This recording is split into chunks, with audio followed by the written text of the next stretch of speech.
नमस्कार, good morning dear friends, dear students. आप सभी का आपके अपने इस यूट्यूब चैनल पर मैं नरेश कुमार हार्दिक स्वागत करता हूं। प्रिय विद्यार्थियों, आज हम कर रहे हैं कक्षा 8वीं का 7वां चैप्टर पौधे एवं जंतुओं का संरक्षण। इसके कुछ क्वेश्चन हमने कर लिए हैं। वो क्वेश्चन अगर आपको याद करने हैं, आपको समझने हैं, तो आप हमारा पिछला वीडियो देख सकते हैं प्लेलिस्ट के अंदर जाकर।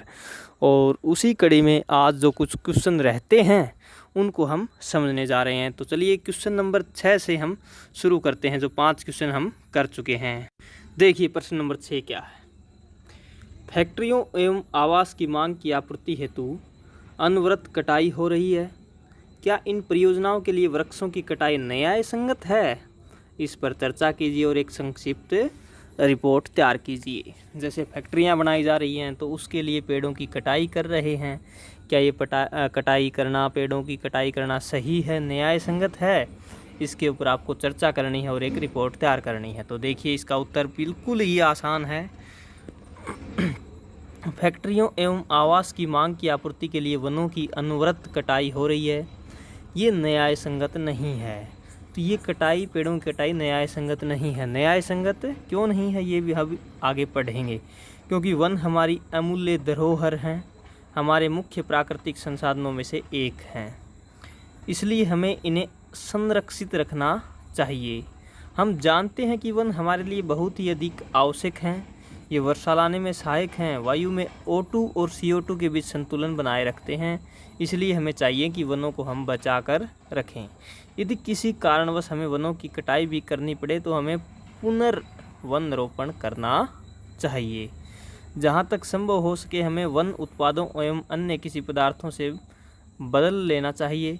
लोग अपने निजी लालच के लिए औद्योगिकरण को लगातार बढ़ावा दे रहे हैं, जिससे लगातार वनों की कटाई हो रही है। उन्हें समझना चाहिए कि वन हमारे प्राकृतिक संसाधन हैं, हमें उन्हें अपनी आने वाली पीढ़ी के लिए बचा कर रखना चाहिए। अनावश्यक रूप से हमें वनों की कटाई नहीं करनी चाहिए।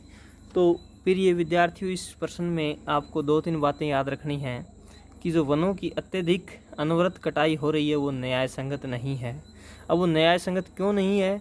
वो इसलिए नहीं है क्योंकि वन हमारे प्राकृतिक संसाधन हैं और ये ऑक्सीजन और कार्बन डाइऑक्साइड O2 और CO2 इनका आपस में संतुलन बनाकर रखते हैं। ये कार्बन डाइऑक्साइड गैस लेते हैं और ऑक्सीजन छोड़ते हैं, तो ये हमें प्राणवायु देते हैं।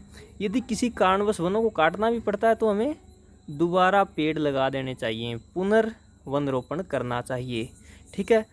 और अपने निजी लालच के लिए हमें वनों को ज़्यादा नहीं काटना चाहिए। जैसे उद्योगों को बढ़ावा नहीं देना चाहिए निजी लालच के लिए, क्योंकि ये प्राकृतिक संसाधन हैं और इनके काटे जाने से प्रदूषण बढ़ जाएगा, ठीक है, बीमारियां फैल जाएंगी, वर्षा की कमी होगी, तो ये सारी समस्याओं का सामना हमें करना पड़ेगा। चलिए प्रश्न नंबर 7 पर चलते हैं हम। अपने स्थानीय क्षेत्र में हरियाली बनाए रखने में आप किस प्रकार योगदान दे सकते हैं?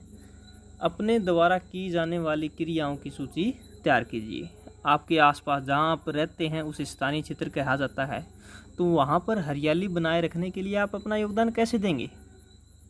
अधिक से अधिक पेड़ लगाकर, सड़कों के किनारे पेड़ लगाकर, कम से कम पेड़ों की कटाई करके, पार्क आदि बनवाकर, कागज बचाकर, लोगों को अधिक वृक्षारोपण के लिए जागरूक करके। तो ये सभी क्रियाएं अगर हम करेंगे तो अपने आसपास के स्थानीय क्षेत्र को हरा भरा बना सकते हैं। ज़्यादा पेड़ लगाएंगे, सड़कों के किनारे भी पेड़ लगाएंगे, पेड़ों की कटाई नहीं करेंगे, पार्क बनवाएंगे, कागज़ बचाएंगे, क्योंकि कागज़ भी किससे बनते हैं? पेड़ों से बनते हैं। जो आप कॉपी प्रयोग करते हैं ये पेड़ों से बनती है। अगर इसको बचाओगे तो पेड़ भी बचेंगे। और अधिक से अधिक वृक्षारोपण के लिए, पेड़ों को लगाने के लिए लोगों को जागरूक करेंगे कि सभी को हमें पेड़ लगाना चाहिए। प्रश्न नंबर 8 पर हम चलते हैं। देखिए, वनोन्मूलन से वर्षा किस प्रकार कम हुई है? वनोन्मूलन, पेड़ काटने से वर्षा किस प्रकार कम हुई है, समझाइए। वनों के विनाश के कारण कार्बन डाइऑक्साइड के उपयोग में कमी आई है।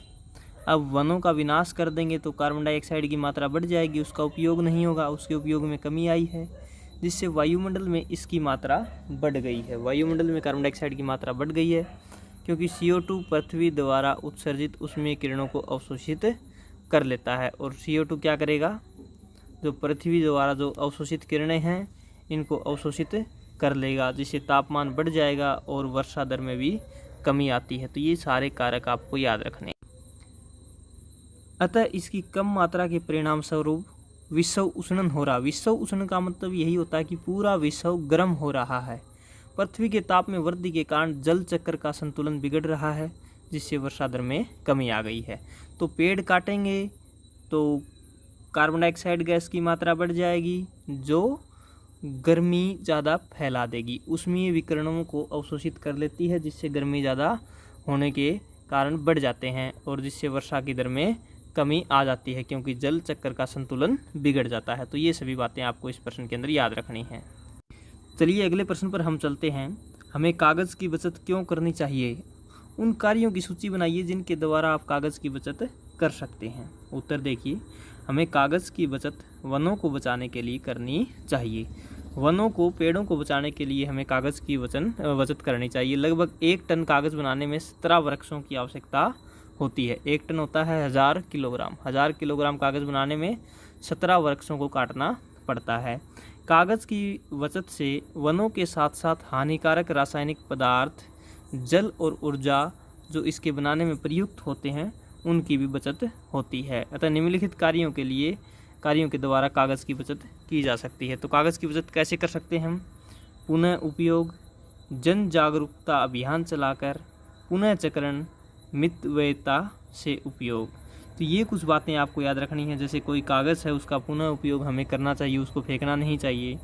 जन जागरूकता, सभी को जागरूक करना चाहिए कि कागज़ को ख़राब मत करो। पुनः चक्रण, जो कागज़ हमने एक बार उपयोग में कर लिया है उसका पुनः चक्रण करना चाहिए। पुनः चक्रण का मतलब जैसे सफ़ेद कॉपी हम प्रयोग में करते हैं तो सफ़ेद कॉपी से फिर ये जो रफ़ कॉपियाँ बनाई जाती हैं जिनके पत्ते थोड़े ही काले रंग के होते हैं और उसके बाद इन्हीं से अखबार बनाया जाता है। तो इस प्रकार इनका पुनः चक्रण करके ही इस प्रकार दूसरी पाठ्य सामग्रियाँ बनाई जा सकती हैं। मितव्ययता से उपयोग और कम उपयोग हमें करना चाहिए, क्योंकि कम उपयोग करेंगे कागज़ तो पेड़ों की कटाई हमें कम करनी पड़ेगी, हम पेड़ों को बचा सकते हैं। ठीक है, तो ये प्रश्न के अंदर आपको कुछ बातें याद रखनी हैं। चलिए प्रश्न नंबर 11 पर हम चलते हैं। दी गई शब्द पहली को पूरा कीजिए। ऊपर से नीचे की ओर एक शब्द पहली दी गई है, इसको आपको पूरा करना है। ये शब्द पहली आपको दिखाई दे रही है। देखिए शब्द पहली के अंदर पहले ऊपर से नीचे आपको क्या फिल करना है? विलुप्त स्पीशीज की सूचना वाली पुस्तक, इसमें आ जाएगा रेड डाटा। रेड डाटा वह पुस्तक है जिसमें जो प्रजाति विलुप्त हो गई है उसकी सूचना रखी जाती है। देखिए इसके अंदर देखिए आप, ये रेड डाटा, इस प्रकार ऊपर से नीचे रेड डाटा हमने इस वर्ग पहली के अंदर इस प्रकार भर देना है। दूसरा है पौधों, जंतुओं एवं सूक्ष्म जीवों की किस्में एवं विभिन्नताएं। तो इसमें विभिन्न प्रकार के पौधे और जंतु आ जाएंगे, तो इसमें हम भर देंगे जैव विविधता। जैव विविधता, पहले में रेड डाटा था फिर जैव विविधता, इस प्रकार हमें इसके अंदर भर देने हैं। ठीक है, अब देखिए बाएं से दाएं की ओर, इस प्रकार हमें चलना है बाएं से दाएं की ओर। पृथ्वी का वह भाग जिसमें सजीव पाए जाते